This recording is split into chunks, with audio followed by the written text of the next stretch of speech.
Hi there. I'm so glad you're here.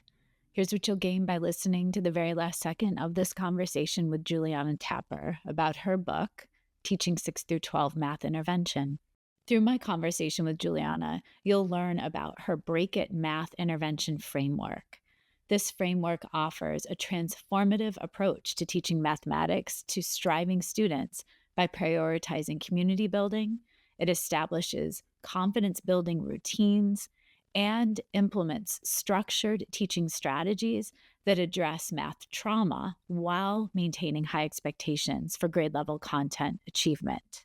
You'll leave the conversation understanding why math trauma and anxiety are significant barriers for striving students, why effective math intervention requires building a positive classroom community first, and why the Math Wars method combines explicit instruction with collaborative learning in a structured format that keeps all students engaged. Stay with us. I'm so happy to have you join our conversation. This is Solutions, Coaching, and Teaching Strategies, the podcast that extends education beyond the classroom. A show that offers educators and caregivers strategies to try right away and ensure every student receives the inspiration and support they need to thrive. I am Olivia Wall, and I am so honored to welcome Juliana Tapper to the podcast today. Let me tell you a little bit about Juliana. Juliana is the founder of Collaborate-Ed, a math professional learning consultancy for schools across the U.S. and the State Department of Education. She has served as a math classroom teacher, a PLC facilitator, a professional developer, and instructional coach. Our conversation today will focus on her book. Oh, Juliana, I cannot recommend it highly enough. I have it right here. There it is. Teaching 6 through 12 Math Intervention, a practical framework to engage students who struggle. I've told you already, I have been carrying this book around. I have ordered multiple copies for leaders, for teachers, and for caregivers. And I'm having them shipped right to their buildings and homes because it is so powerful, your perspective, because you've done the work. You've walked the walk. And you are in classrooms living and breathing this. Your pedigree is incredible with all of the conferences you've presented at. So it is a high honor to be in conversation with you today. Well, thank you. Before we hit record, I shared that this was my first podcast since the book has come out, and your excitement is contagious and it means the world to me. So thank you so much. I appreciate it. Yeah. And, I appreciate that the book is steeped in so much research. And so I like to begin episodes by having you share, a researcher or a piece of research that we can connect as a thread for this conversation. Yes, so many things came to mind when I thought about what I would share. And I think I couldn't decide between two. So is it okay if I briefly hit on two things? It One sure is more is. research. Okay. So I remember I was a district TOSA, teacher on special assignment in East San Jose. And my boss, the subject area coordinator, took me to a book party. Essentially, I'd never been to something like that. It was like at a hotel, it was like a luncheon thing, and it was with the author, and it was for this book right here, Embedded Formative Assessment by Dylan William. And I quote it in my book as well. You can see a book is only as good as many dog ears as it has in it. So true. And as many Post-its as it has in it. And so that, listening to him go through his book at that thing, I was like, this is everything from my brain that I've ever wanted to put in a book. And he has research to back it, and so he has research to back some unpopular things that I also mentioned in the book, but strategies. He really talks about what is true formative assessment. And if we are doing true formative assessment in our classrooms, which means not just collecting the data, but acting on the data in real time to change our instruction, to modify our instruction in the moment, then it has a profound effect on students' success and achievement. And so that has been he has a lot of research about that kind of true formative assessment style in his book. And it's dated now. I think they've come out with a second edition, but I still rock the first one and it still feels super relevant even in 2025. Awesome. And then I also just think the work, it's not as much research, but the work that Elena Aguilar does, coaching for equity, coaching Art of Coaching Teams, her new book, Arise, all of that is just so important in all of these conversations.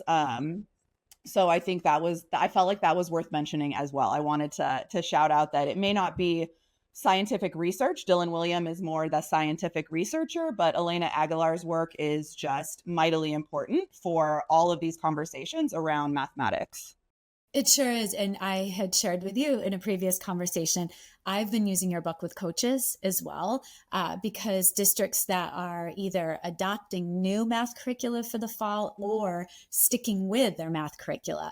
I think your chapter on Math Wars is really applicable to how we can engage all students and rethink moving away from the teacher edition to Yes. making curriculum more relevant. So I'm excited. We're going to talk about that.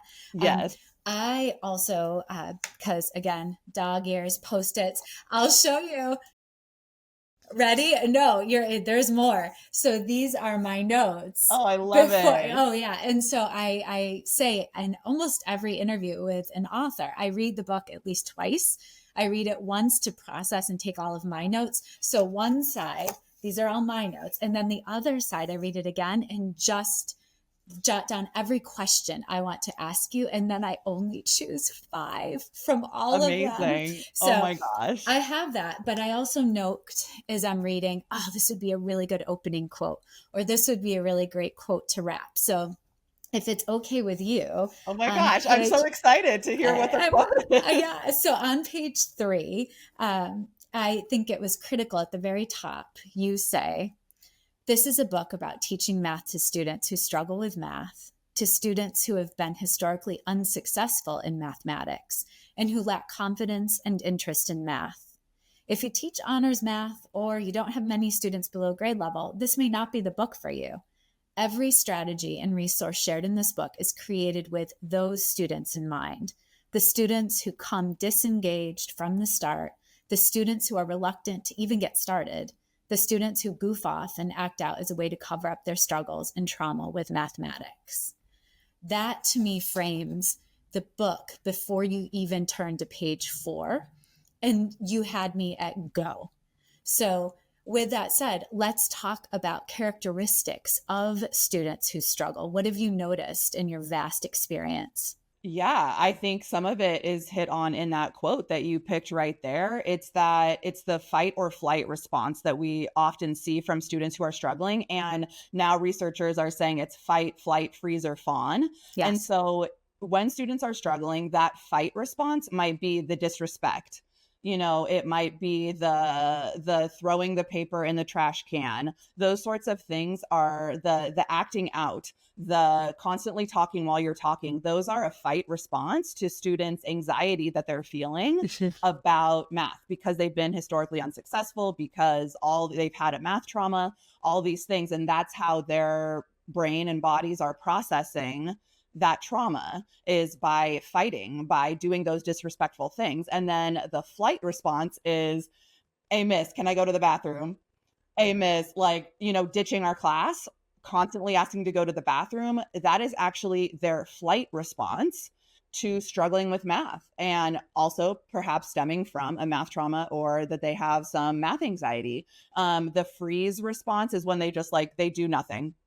They just do absolutely nothing. They just sit there, maybe they're, retreating in the back row, hoodies up, earbuds in, but they're just not doing anything. And then that fawn response might be students that are acting like a teacher's pet, that are wanting to hang out with you at lunch, that are wanting to come in during passing period, that are chit chatty with you, but actually they don't do any of the work. But they're trying to kind of get on your good side and fawn and that, but they're not actually understanding what's happening in class. And so I think those are some very common characteristics of our kids who are struggling. And it's a good, when those things are coming up, it's a good reminder of, oh, my students have probably experienced a math trauma. Maybe I need to get curious about that.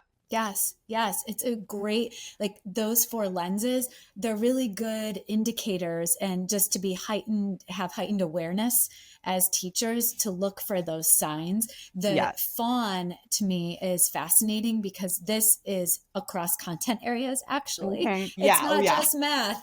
And I've had that conversation. I was supporting high school teachers as a coach a couple of weeks ago, and we were saying, yeah, the student has kind of figured out the system that if they're always on my radar, they somehow think they're not able to, or not applicable to do the work. It's Right. fascinating. So interesting. Yes. Uh, the other piece that struck a chord with me is around Algebra 1 and how it serves as a gatekeeper for many children. I've lived this as a caregiver for my older son. I hope I don't have to live as a caregiver for my younger son who's in seventh grade right now. Yeah. But my older son really, really struggled with math in middle school.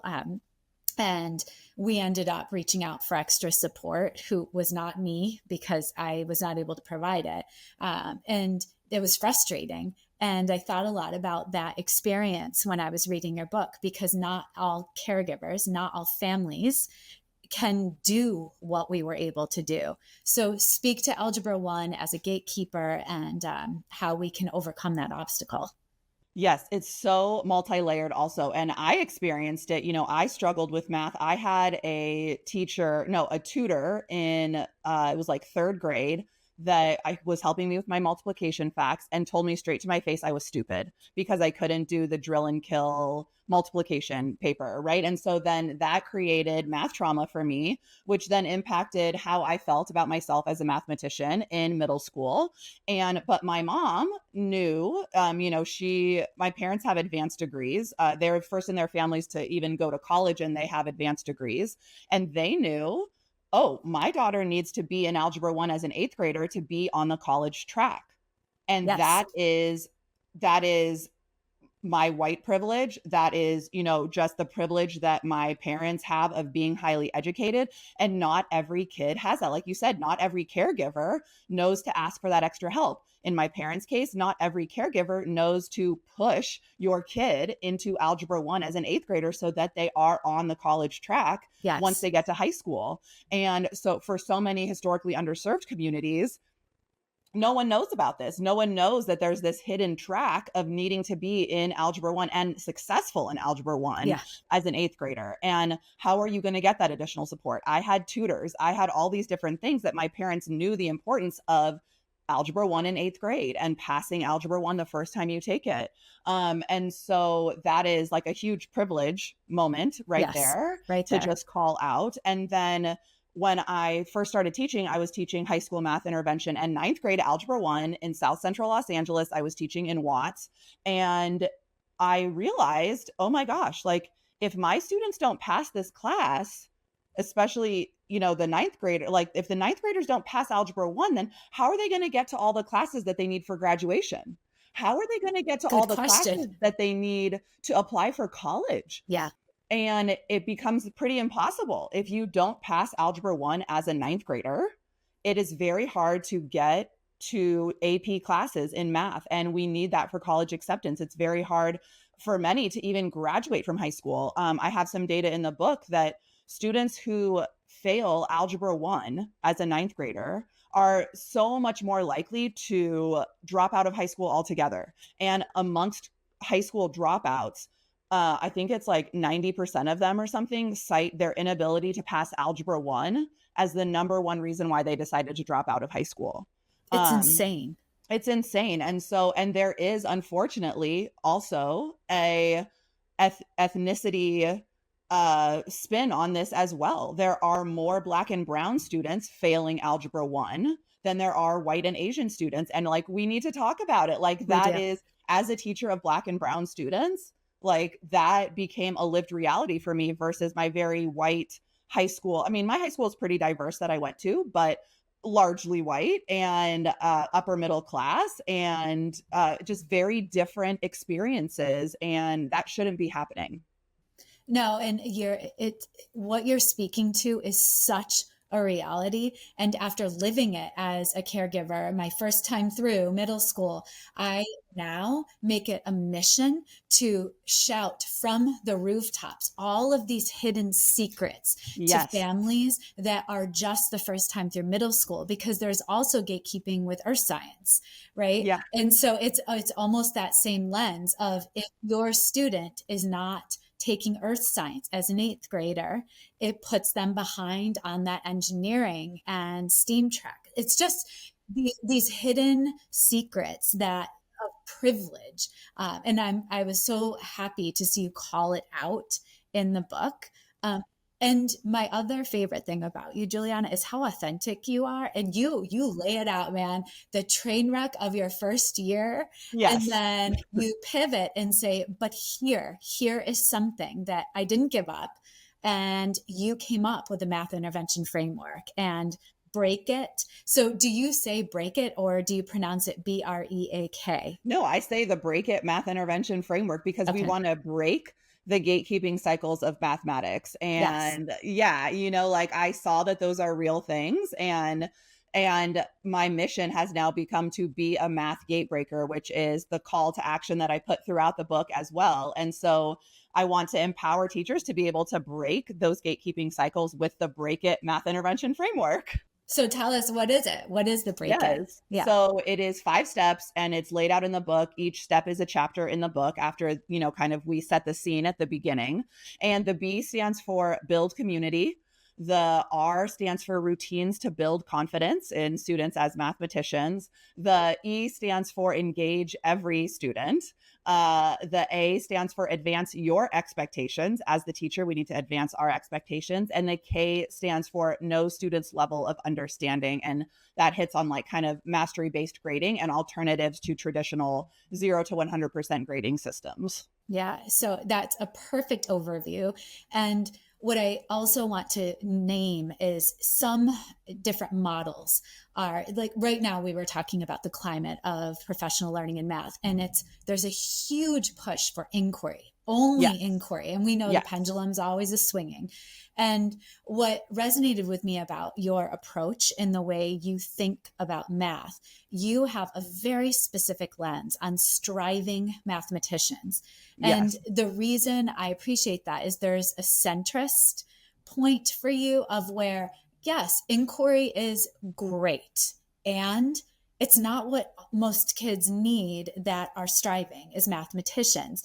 And so, where some models or approaches are grounded only in inquiry, and there's some fluidity of try this approach or try this, the break it is very step by step, and you Yeah. emphasize that. And so I want you just to make sure that listeners understand that you're not jumping to K. You Right. really need to begin with the B. So can you speak to Yes. that a little bit? Yeah, absolutely. I feel like everything, like I said in that opening quote that you picked, everything is with students who struggle in mind. I have never taught honors kids. I have never taught a classroom of on grade level kids. Like that has not been my experience. So that is not who I'm talking to in this book. And I think so many times a lot of the really popular professional development books out there for math right now are coming with that lens. I They've agree. only taught the honors kids. They've wanted to teach the honors kids. And my experience is not that. And so, I get nervous about sharing my strategy sometimes because it's counter to what I hear everyone talking about in the math space. But I just feel like I want to say, have you ever taught math intervention for an entire year? Not guest teaching, not research in the math intervention classroom, but have you yourself actually taught the math intervention class? And if the answer is no, then take their books with a grain of salt. And I think there's stuff we can learn from everyone. Like I love all of the inquiry ideas. I think it is so important. I hope it's a way that my daughters are taught mathematics. I do think it's very important. But when you have students who are in 8th grade, 9th grade, 10th grade, 11th grade, repeating Algebra 1, have not passed a math class since 5th grade, I think it's okay that we need to say, I'm not sure this is working for them. And I think maybe we need something different from someone who's actually been in that situation for many, many years. And Absolutely. so I think that's really important. And what I have learned is most important is that students who are struggling with math, I'm going to go out on a limb and say they all have experienced a math trauma or they have math anxiety. And so Yes. the only way to help break that math anxiety and that math trauma is to build a really positive community in your classroom. And I know a lot of math teachers say, oh, well, we don't have the time. I have so much curriculum to get through. I have, we have to get through so much. They're so far behind. And all those things are true. But if we don't pause to build intentional community, we're just going to pass them on to the next intervention Right. teacher. Like It's a nothing is going foundation to of be solved. sand. Right. It is a There's foundation of nothing. sand. Yeah. So that's why that is the beginning step for the Break It math intervention framework. And we have to build on it from there. So once we get that community established, like that's why it's not optional. You Right. can't just jump in at Math Wars method. Like you mentioned, that's chapter 5, engage every student is the title of the chapter. That's the part of the framework. You cannot jump in there as much No. as you want to just be like, oh, I'm just going to fast forward to how to teach the math. If you don't build the community and you don't create those routines to build confidence, Math Wars will fail. And it will create more harm than good. Honestly, it's a very powerful tool. But if you haven't built that community, you are going to create more math trauma for your students. I would also say that idea of inquiry, there's so much hope when you take the time to offer that explicit, and you also re-envision the gradual release of responsibility, which I think is beautiful, because you say in the book it's gotten a bad rap. And I wholeheartedly agree with you that explicit instruction is vital, especially for students that clearly have not understood the first few times around. Yes. And as a mom, my older son just submitted his last college app, and he wrote an entire essay around sitting on a Zoom during COVID with his Algebra 1 teacher. And he, as a student, knew he had no idea what the teacher was talking about. And he actually expressed that it felt horrible because he could tell the teacher really didn't know how to help him. There Yes. was one way of explaining it.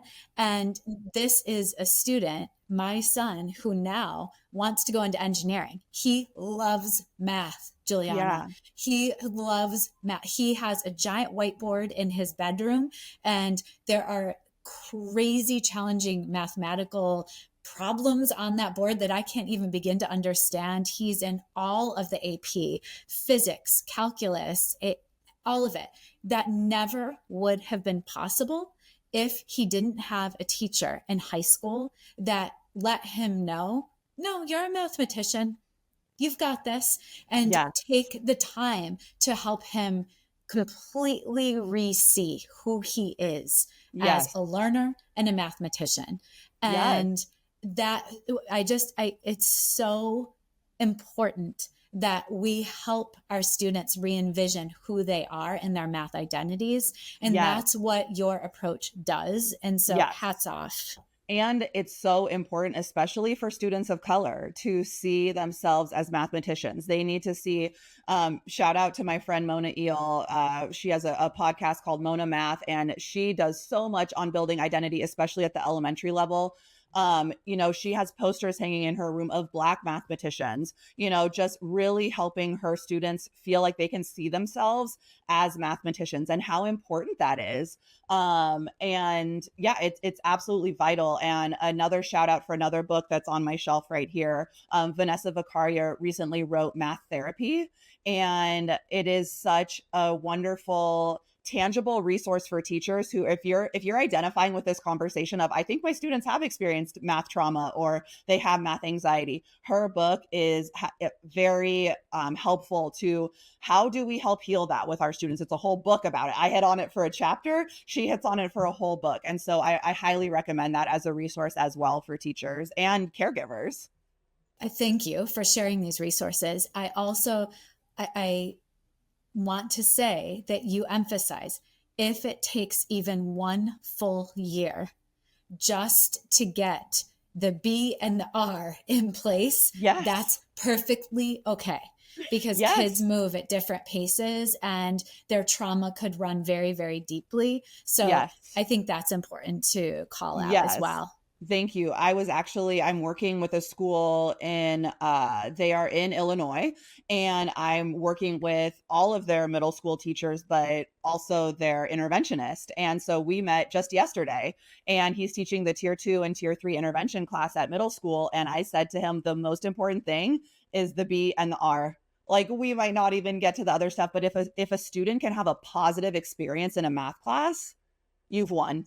And that might take the whole year. And then maybe the next year they will more fully engage in their grade level content class. And that's when the gains are going to happen. But like, we might go a whole year with not a whole lot of gains in math scores. Like, that's what a lot of administration is looking at. And to be totally upfront, you might not see a lot of change right at the beginning, because these are deeply rooted identities that students have of, I am not a math person. I cannot do math. I am bad at math. And it's going to take some time to undo that. Well, and think of us as adults. How many of us say, "Oh, I'm not a math person," because Exactly. we've had our own math trauma. So Yes. if you can help us, this book can help every educator, every caregiver, every leader reverse that cycle for children, and that's something to be said. Yeah. And Well, thank you. so it's also really important to engage all learners. And that was in the first quote. How Talk to us about Math Wars, because I think it's Yes. fascinating. Yes. So Math Wars, it's kind of like my signature, instructional style for how to teach math. Go in depth in it in the book, chapter 5. And really it stemmed from the train wreck of my first year. I mean, I opened that chapter with a story about finding a video from my first year. And it was like, I said, shh, shh, like, however many times. I would constantly say, all right, next step, what's 5 times 2? And expect this beautiful choral response from my kids of saying, it's 10, miss, and all of this. And it was like one kid shouted the answer at me the whole period long. And I see that all the time in the classrooms that I'm in now. And I was like, there's got to be a better way. And yeah, just had a ton of belief from my administration. I don't know why they believed in me so much, but they did. I had colleagues that stuck it out with me and helped me and invited me to happy hours to vent, and I don't know where I'd be without them. And then the second year really just being like, well, also our administration forced us to use cold call, and I was very nervous about that at the beginning of my second year, to be like, I'm sorry, my kids never participate, you want me to walk around with index cards with their names on them and call on them randomly? Like, they're gonna literally fight me. Like, what? This is not going to go well. And kind of that combined, and I don't exactly know how it came to be, but it was sort of like, what if I kind of changed the gradual release of responsibility and kind of broke it down a little bit? And then I'm going to include cold call in this. And it was like my second year, everything changed. I had like some of the highest scores in our I was at a charter school, and we had like a cluster of schools in Watts, and I was consistently scoring some of the highest math scores for our whole cluster of schools. And so I was like, okay, I think I've really cracked down on it. And so Math Wars is taking the I do, we do, you do. But a lot of times, especially math teachers, we take that to mean 20 minutes of direct instruction of lecture, then 20 minutes of we do, where you're going to pass out a worksheet and they're going to work for 20 minutes. And then 20 minutes of you do, where you're like, okay, you can get started on the homework, or here's another worksheet, or go on IXL or go on iReady or whatever it is. And that's typically how a lot of math teachers run their classroom. And that's what I was doing my first year. And it was that complete train wreck, because no one's really paying attention. And that's a long time for kids these days to be paying attention. And so Math Wars breaks that down to be one question I do, one question we do, and you use the cold call, unpopular opinion, but you use the cold call cards for every step of that question. And then the you do as a team, and I have them work collaboratively with accountability at the end to be like, what's the final answer? Because a lot of times we'll say, okay, you have 5 minutes to work on these 3 problems with your team. And then you just end up going through them all as the teacher. So what does that say to the kids? The kids are like, well, I got to do this because she's just going to go through it. I'm going to copy it then. And that's what they do. They learn that that's what they can do in your class. And so instead, when you say you have 2 minutes to work on this one problem collaboratively together, and I'm going to ask for a final answer, at the end of it, that makes it there's more accountability and there's more authentic group work that happens. I wanted to say, so this is, I digress, but it does connect. When I read this chapter, I kept tying it to my experience in a spelling bee. And Oh, so I have for years loved participating in spelling bees, but I have crazy anxiety of doing it by myself. And what I loved is this format that the spelling bee put into place. I was on a team. So you only get 1 minute to know how to spell a word, but each team has a big whiteboard in front of them, and you hear the word, you hear the pronunciation, the definition, and then together you can troubleshoot. You can write the word a million times on the board, and then final answer, it's time.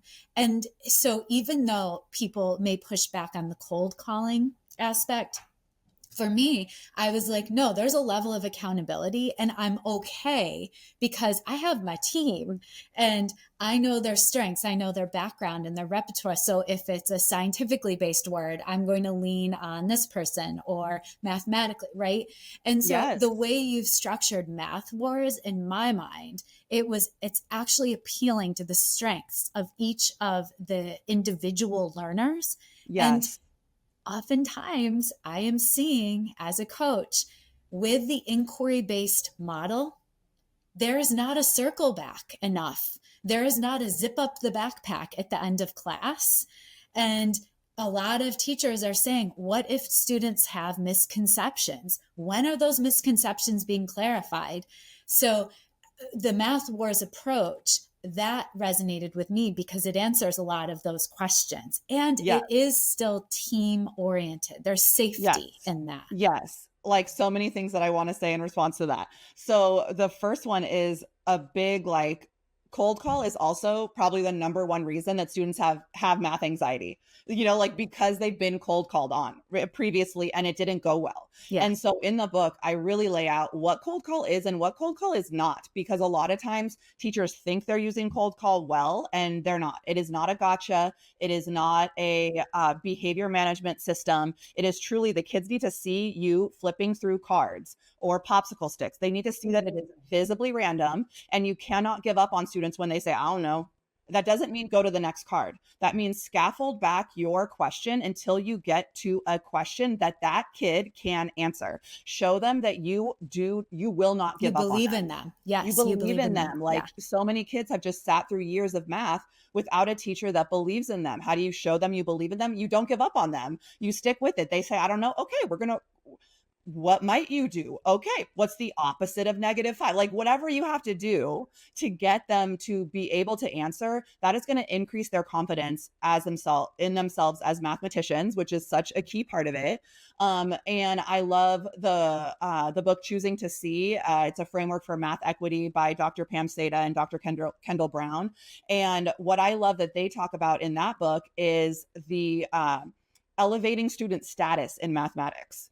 And that's what cold calling, when done correctly and well, can do, because you're not going to give up on a kid that says, I don't know. That is elevating their status. They are answering a question correctly in public, in math. And that is huge. And we all have implicit biases. And sometimes we might not even know it, but we're calling on white kids more. We might not even know it, but we're calling on boys more than girls in our math class. So it has to be visibly random. And to when we do randomly call on people, you are randomly calling on girls. That's going to elevate the girl status in your classroom. You're going to randomly call on Black and brown students more often, and that is going to elevate everyone's status in the classroom. And that is so important. And also, the you do as a team has a very structured way that you go through that. That also has a way to elevate their status as well. And they're all working together in the group. And then I also wanted to say that one of the things that I hit on in the book is we don't get to get to the misconceptions. We don't get to kind of summarize. We run out of time and we don't get to do all that beautiful work that is so important for inquiry base. And with math intervention specifically, that class is very undesirable for many teachers to teach. And so it is given to brand new teachers. It is given to teachers that don't actually have a math credential, but they are filling in, they are a body in this classroom. And so if we can give them this book, if we can give them the Math Wars method, that is a huge tool for them. They may be working through their own math anxiety, their own math trauma as teachers of math. And until they're able to devote enough time to work on that themselves and use a more inquiry base, because that does require us to think of ourselves as mathematicians and requires a really great classroom management, which is really hard for first year teachers, which is really hard in an intervention class where there's a lot of behavior issues. And so I think sometimes it's just a better fit to go a little bit more explicit, especially just it's realistic that we have a math teacher shortage, and certainly very few people want to teach the intervention class. And yet you do emphasize in the book that we have to have high expectations. We know research supports that when a teacher has high expectations for their students, it raises the bar. And something you just said resonates as well. You have to have pretty strong content knowledge in the moment if you're using cold calling to be able to have that backwards learning progression in your mind of scaffolding. So it's the same fight I'm constantly battling in serving schools, that our special educators, our paras, our teaching assistants need to be people that are supporting students with disabilities, and they need to have content knowledge. They need to be super strong in whatever they're focusing on with kids, the best of the best. So I want to wrap our conversation talking about teacher expectations and how that idea of just-in-time intervention is key in this work. Yes. So I preach the just-in-time intervention model, which that just-in-time scaffolding was coined by Dr. Julie Dixon, and kind of taking that approach of just-in-time as an intervention model, where versus there's just-in-time and there's just-in-case. So let's go through just in case first. Just in case means I'm going to fill all of their gaps just in case they missed them in prior grades. So that's when we end up spending the whole year doing fluency and numeracy in the older grades, because I've never had a group of kids that came to me knowing how to multiply, knowing how to do one-step equations, but yet I need to teach them multi-step equations. Like, how is this going to happen? So we tend to fall into a just in case intervention. We're like, well, I'm just going to teach multiplication, then I'm going to teach division, then I'm going to teach fractions and all of that. And that's a just in case approach to intervention. A just in time approach to intervention is when we teach those prerequisites just in time for the grade level content. So yes, maybe we do need to spend a week or a couple of weeks, maybe at the beginning of the year, going through how do I multiply positives and negatives? How do I add and subtract positives and negative? That integer work is important, but as an intervention teacher, you're probably going to get your kids changed a lot. So it doesn't make sense to do it all at the beginning, because you're going to constantly have like a flux and flow of kids. You deal with a lot of truancy issues. You deal with a lot of attendance issues as a math intervention teacher. So taking months to do it doesn't make sense. So I encourage teachers, like, we constantly have to hit on that. Make your warm-ups all about integer work and fluency. Maybe do fluency Fridays, and that's when you can address it. But we need to get to the grade level content. So if my grade level content is multi-step equations in Algebra 1, that means my kids also need to know how to do two-step equations. They need to know how to do one-step equations. They need to know how to combine like terms. They need to know how to distribute, right? And there's also the fluency work, but I'm going to kind of start with like distributive property for a day, combining like terms for a day or two, one-step equations for a day, two-step equations for a couple days, and then I can get to multi-step equations. So it's going to take a lot longer, and administrators need to hear that. Need to hear that. Yes. It is going to take longer to teach a just-in-time approach to intervention, but that teacher is having high expectations of what all of their kids can do. And that is proven to be so important in increasing student achievement. Yes. So yes, it's going to take longer. Yes, they're not going to be able to do the whole textbook. Yes, you're going to have to cut out some content, but it's going to like, imagine when I tell the story in the book, my first two schools, I taught a just in case approach. That's what my administration told me to do. My third school that I taught at, my administration 2 weeks into the school year starting said, you know what, for your intervention class, we actually just want you to teach integrated math 1 to them. We know they all failed middle school math, but like, we just want you to teach integrated math one. And I was like, oh my God, I don't know. I don't think this is a good idea. Like, I spent my whole summer planning a just in case approach. Now you're telling me put that in the trash and just teach them integrated one. And so I was kind of upset, kind of unsure, but I walked in and I was like, hey, we're going to do integrated math one in here. And I watched their faces just like light up. They were like, so I'm going to get integrated math one credit for this class. Yes. And it's going to fill in, like, we were a competency based system. And so, yes, it's going to fill in everything you've missed before. Oh, so I'm going to get the same textbook as my smart friend. Yes. You know, like they put those together themselves and they said those comments to me. And at the end of the year, the feedback was all like, I had them do, you know, some sort of heartfelt last day activity. And it was like, you believed in us. You never gave up on us. And that's what a just in time approach to intervention does, as opposed to your kids in ninth grade, eighth grade intervention. They have seen fractions, multiplication, integers year and endlessly. year and year and year and year. And you're going to be just another teacher covering the same thing that they struggle to learn. Instead, what if you say, I believe you can do grade level math and I'm going to do everything I can to help you learn that grade level math. Like, let's go.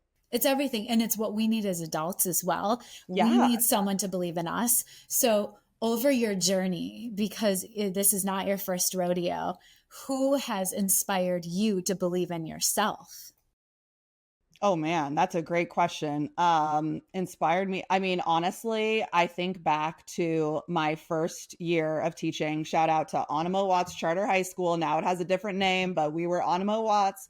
And, you know, my administrators believed in me when I did not believe in myself. I had the best across the hallway neighbor, Miss Edwards, and learned so much from her. She invited me to happy hours with like the cool teachers, you know, and I didn't know why I was in the cool group because I was over here being like, you know, there's like literally a fire in my next door neighbor's trash can. Like, you know, just like all sorts of crazy, I got cussed out, like all these things. And yet somehow these amazing coworkers and administrators believed in me They saw when you. I was like ready to quit and like, I don't think this is the right fit for me. They saw something in me. I don't know what they saw, but without their support, and I was in grad school at the time, finishing my last year of grad school, without like my cohort of us all, we were all teaching in historically underserved communities. That was a part of the UCLA program. So we were teaching in East LA. We were, you know, I had just finished my student teaching in Compton. Like I taught at Compton High School,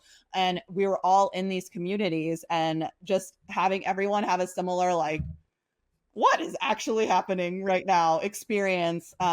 Without that community, it's been so many people that believed in me, especially those first 2 years. I would have stopped without them. Well, and I think that's what keeps us as teachers and coaches in this field. It's Yeah. the community. It's the teacher across the hall buddy. I can picture my teachers across the hall from years in different buildings, and that's what keeps us going. Juliana, I cannot thank you enough for putting this book out in the universe. Thank You are you. brave. It goes in line with what I have seen a need for in middle and high schools now for years. And Thank you. it everyone needs to read this book. Again, I'm having multiple copies mailed to people that I know, especially caregivers that feel like, what is going on? And this is a resource for them. And so Yeah. I think that's a bridge that often isn't addressed enough with professional learning resources. And your book is phenomenal. Thank you for your work and for supporting kids and believing in kids. Take care. Thank you. I really appreciate that. It means the world to me to hear you say that. Yeah. Well, and I am grateful for your time. I know you're a very busy person. So it's an honor. Thank you so much. Thank you. Schoolutions Coaching and Teaching Strategies is created, produced, and edited by me, Olivia Wall. Thank you to my older son, Benjamin, who created the music playing in the background. You can follow and listen to Schoolutions wherever you get your podcasts, or subscribe to never miss an episode and watch on YouTube. Thank you to my guest, Juliana Tapper, for sharing her transformative approach to teaching mathematics to striving students in middle and high schools. Now, I'd love to hear from you. Send me an email at schoolutionspodcast@gmail.com. Let me know what resonated most with you from my conversation with Juliana.